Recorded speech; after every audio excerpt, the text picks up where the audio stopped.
Hey, Carol, Dennis Feidner, CFO, want to go again? Hey, I meant to put one more column in here, so hang on a second. So you come up with the answer the same way. So if I come in here and just put in this assembly here, and I come in and I type in 200 feet, and I hit the recalc button real quick, you'll see I get that. And then let me insert a row here.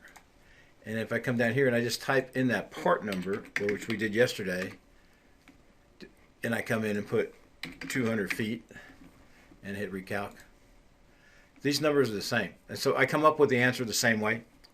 I think this is going to be a lot easier, and it's going to default.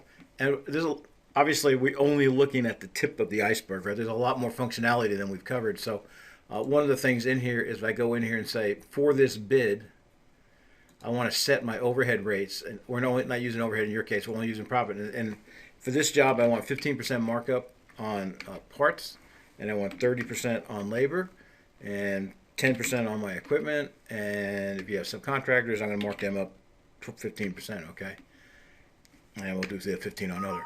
And so at that point, every time I add another line item, it knows what rates to use. Okay, let's just say this is a tight job and I don't think I can get 30% markup on my labor, and it's a very labor intensive job, so it may price me out of the market. So I'm going to go with 26% on this one. And it'll mark up all of these, instead of 30, we'll mark them up with 26. And so it's up to you. If I were to, see, I just marked those up. If it were me personally, I think this is the way I would go. And there's pros and cons probably. I'm only looking at pros because you have a whole lot of assemblies that would have to be set up. And if that's what you want to do, that's fine. Although, as you see, we come up with the exact same answer. And this is a lot less work. And you have the functionality of changing profit rates from project to project and from cost type to cost type from project to project. So a lot of functionality, lots of flexibility within the estimating module. Hopefully that answers your question. If not, it's about 1. I will be here for probably another hour and a half before I have to head out for a meeting. I got to leave here right before 2:30, and then I will be back first thing tomorrow morning. But I really think this is going to do what you want.